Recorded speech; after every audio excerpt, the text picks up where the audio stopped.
Sentei-me no frescor da manhã e procurei lembrar-me de como fora parar ali e por que estava possuído de tamanha sensação de abandono e desespero. Então as coisas se aclararam no meu espírito.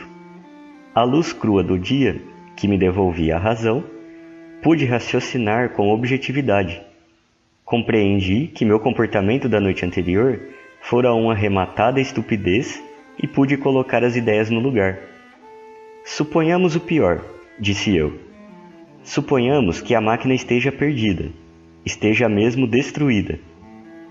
Cumpre-me ser calmo e paciente, aprender a maneira de ser desse povo, formar uma ideia clara de como se deu a perda da máquina e o que devo fazer para arranjar material e ferramentas.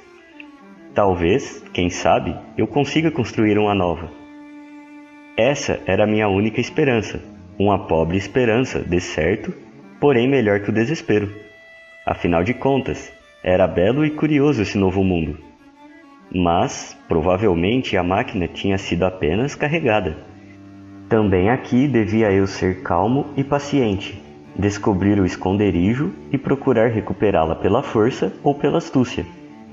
Levantei-me com grande esforço e, com os olhos, procurei um lugar onde pudesse fazer a ablução matinal.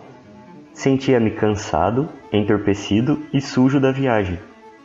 O frescor da manhã fazia-me desejar ficar também limpo e bem disposto. Minhas emoções tinham se esgotado. Na verdade, enquanto tratava das coisas, fiquei analisando com surpresa a minha excessiva comoção da véspera. Examinei cuidadosamente o terreno em torno do relvado onde estivera a máquina. Perdi algum tempo fazendo perguntas inúteis, da melhor forma que podia, às criaturinhas que se aproximavam. Nenhuma delas entendia meus gestos. Algumas simplesmente me olhavam com um ar estúpido, outras julgavam que era uma brincadeira e punham-se a rir. Tive de fazer o maior esforço de minha vida para não bater nesses delicados rostos sorridentes. Era um impulso irracional, mas o demônio engendrado pelo medo e pela raiva cega não tinha sido dominado e ainda procurava tirar vantagem de minha perplexidade. A relva me foi mais útil.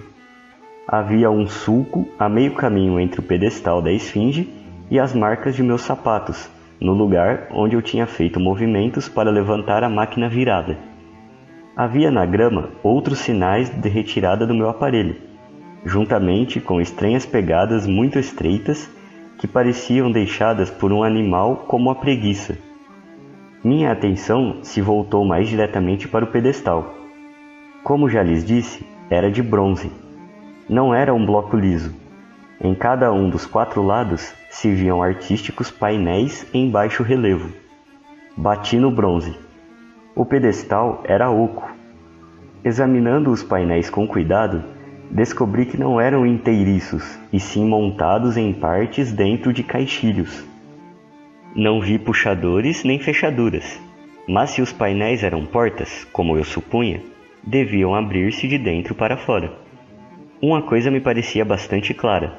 Não foi preciso nenhum grande esforço mental para concluir que a máquina do tempo estava lá dentro. Como fora levada para ali era outro problema. Vi 2 criaturas vestidas de amarelo-laranja que vinham na minha direção, através dos arbustos e passando sobre algumas macieiras em flor. Sorri para elas e fiz-lhes sinais para que se aproximassem. Chegaram perto de mim. Apontando para o pedestal de bronze, tentei dar-lhes a entender que desejava abri-lo. Mas ao primeiro gesto meu nesse sentido, elas se comportaram da maneira mais estranha. Não saberia descrever para vocês a expressão de seus rostos. Para usar uma comparação, era como se eu tivesse feito gestos obscenos a uma senhora de respeito. Elas se afastaram como se eu lhes tivesse dirigido o pior dos insultos. Não tive melhor sorte com outro, vestido de branco e de aspecto muito gentil. De algum modo, fiquei envergonhado com a sua reação. Mas, vocês sabem, eu queria recuperar a máquina do tempo e tentei mais uma vez.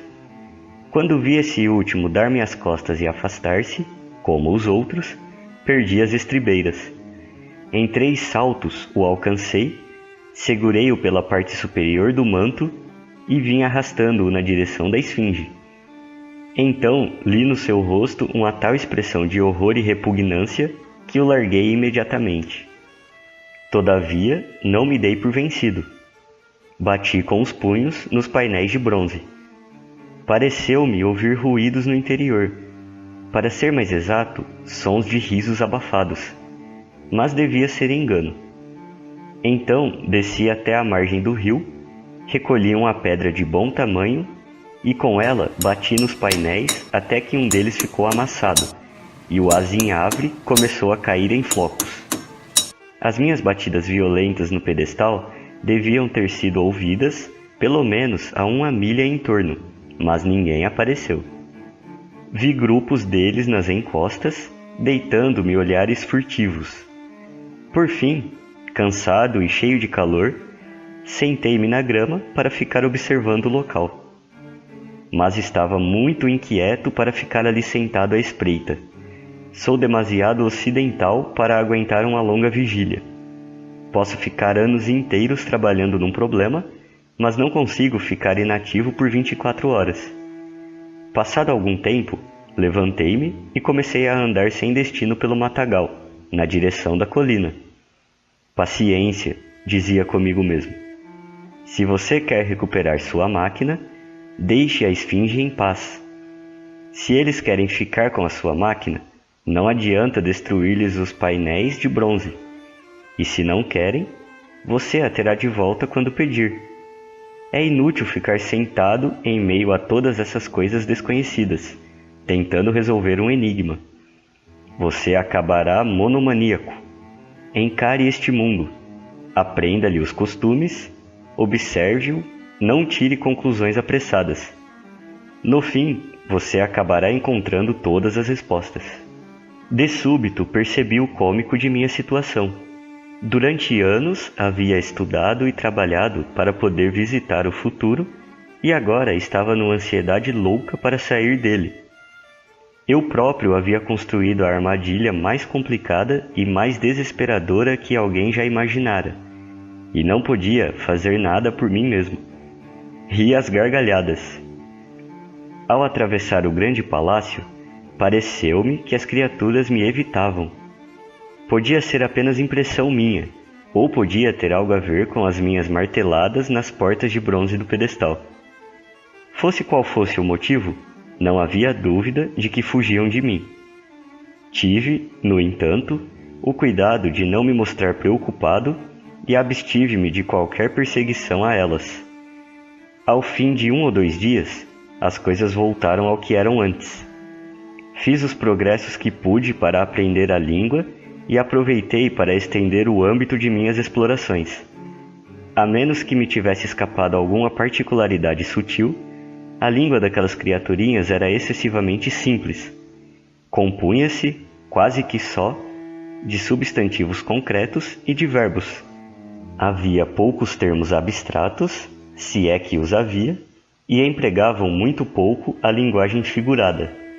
Suas frases eram habitualmente muito reduzidas, de 2 palavras, e eu não conseguia transmitir, nem compreender, a não ser as proposições mais elementares.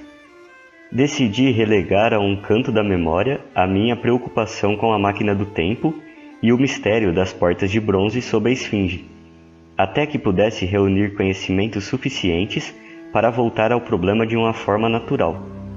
Mas, como vocês podem compreender, um certo sentimento me retinha num círculo de poucas milhas em torno do ponto de minha chegada.